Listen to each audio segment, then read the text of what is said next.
Another minister under the government of President Muhammadu Buhari has been exposed of corrupt practices as the suspended executive director of operations at the Nigeria Social Investment Fund, Mrs. Kemi Nelson, has accused the Minister of Labour and Productivity, Dr. Chris Ngige, of inserting a fictitious 1.2 billion naira as commission to be paid to contributors of the fund in the NSITF budget.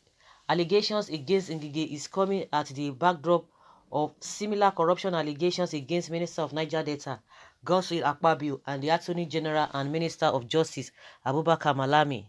In the letter, Mrs. Nelson wrote to President Muhammadu Buhari over the management crisis rocking the agency. She accused Ngige of also inserting 5 SUVs in the 2020 budget of NSITF, among other sundry accusations.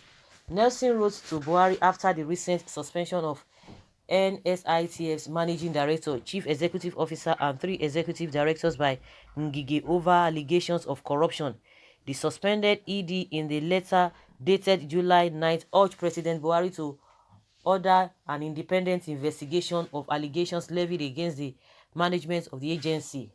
Nelson described the allegations as unfounded, adding that their suspension was because they opposed fraudulent activities of the minister.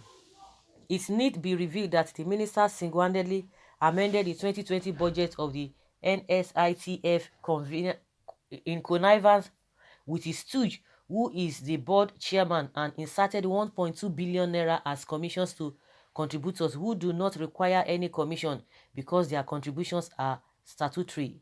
This is clear evidence of corrupt practice and budget padding. We have documentary evidence of this. The minister on his own also inserted 5 number SUVs into the budget of the NSITF besides the 4 number trust fund vehicles already in his custody.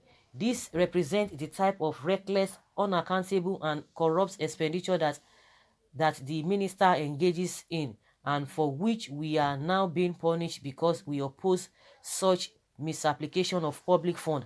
Nelson added, appointing a stooge as the board secretary is against the act establishing the NSITF, as only the board itself can appoint a professional as the board secretary. The minister bluntly disregarded the act while claiming it was the president who approved such decision, and in clear violation of the law insisted on unpicking a board secretary, all in fulfilling a personal agenda.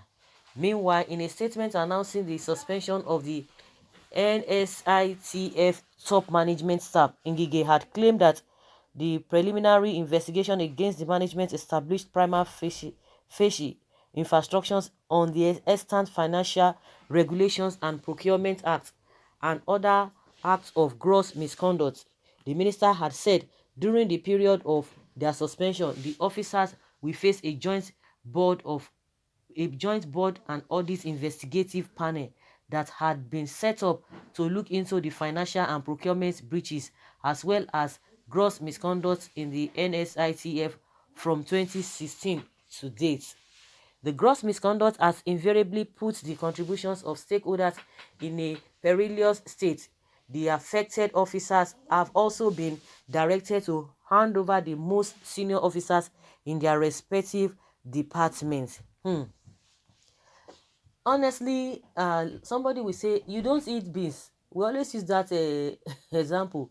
But you eat a kara and my. So what are we talking about? A lot of people have been coming out to say, even Akpabio's constituency, they came out and wrote to the president that don't appoint this man, don't do this, based on some records, some of the things, some accusation they've levied against him and all of that. And he has a case with EFCC. And when Akpabio was appointed, when he was appointed as a NDDC minister or so, and they made a Keyamu the minister of state, in NDDC. A lot of people say, how can the two of them work together? The same man, the same Keyamu that was in charge of his case when he was, when he was working for EFCC, Keyamu. How can the two of them work together? Within how many days they reshuffled the whole thing? They were telling us, oh, some people from Ondo State, they made some allegations or they made some complaints, and which they saw reason to. But that being said, so a lot of those people who have one case or the other with them, at the end of the day, the same people, those are the people that Buhari is always comfortable with. See Magu, the same thing. He will tell you he works with those who is comfortable with. What are we talking about? If you say you are not corrupt, maybe he do it by proxy. I don't understand, because he's always comfortable with those people with questionable character. The same thing happened now. A woman is exposing Akpabio. Now, the same thing is happening now in labor and productivity and all of that. You know, the issue of this 770 something thousand jobs that needed to be created, you know, the back and forth, the drama that was created between Keyamu and these people. You know, all of a sudden, Ngige just went to apologize. But this man said, no, he's not, he does not believe in that apology, that he knows what he's talking about. You know, corruption here and there. Corruption here and there.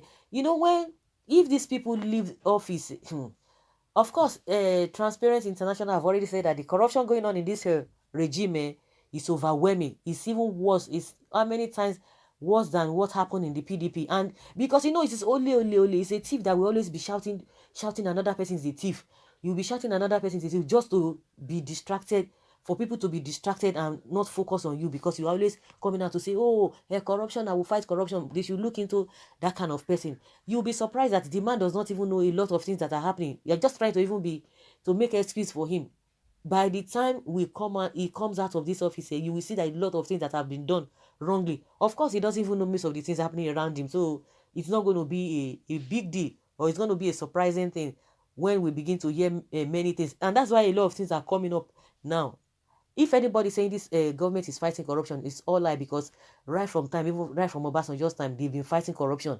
They don't just even make it as if you know, as they are whatever, but they are doing it. But this government, what they are not doing, they will just be putting it before, they will just be forcing it down the throat of people. Oh, these are the things we are doing. I mean, why? It is not so. See, if you watch Channels Television, this man that defected from a PDP, PDP chieftain that defected to APC, I was surprised. That was when I know that politicians in this country is something else different. You know, they are different. They are, you know, they are very, very funny people. The same man too in Ogunlewe in Lagos State too. The same man, a PDP man, all of a sudden he changed his language and joined APC. So this Kari Ojugo, if you see the way this man was just trying to defend himself, this NDDC, you just be amazed. Like seriously, you could see the guilt all over him. He wanted to cry. That interview on Channels Television that what is this man's name? Sheung Okinbaloye, the guy, the interview he handled, he presented to the whole world. If you see what these people who are defending themselves in NDDC, most especially that Kari Ojugbo, I just like, it's a pity. All of them, they are doing racketing among all of them. When it comes to that, there will be no tribalism, there will be no religion sentiments, because they work together. You can imagine what is happening. No, another question is that, okay, this woman that is coming out to expose Ngige, before you guys were laid off, before you guys were relieved of your job, why didn't you speak? That is the problem. Why didn't you speak? So it's got to the extent, to go to that level when you guys were sacked or were removed from the office, before it's now done on you, for you to now be speaking, because that is what we are talking about. It is better for you to be sacked because of what you have exposed, than for you to now be exposing things after you must have been sacked. You know, it speaks volume. It speaks volume. We are not surprised that all these people, a lot of things are just going on. Now, see the whole country. Nothing meaningful is happening. Even this job they are talking about, the creation of this job, does not even make sense. You are going to give people three jobs for just 3 months. Even let's not even talk about the money you are going to be paying them. 3 months after, then what happens? Everything, see, it's just a waste. Budgeting 50 something billion naira for this 740 something thousand a job that you say you want to create. At the end of the day, what kind of job is that? What is the long positive long effect of that job you say you are creating? It's just for you to just be on record. Oh, that is no job, because after 3 months they will still be jobless and the money is nothing. So the same corruption here and there you are going to be hearing among them. They are the ones leading.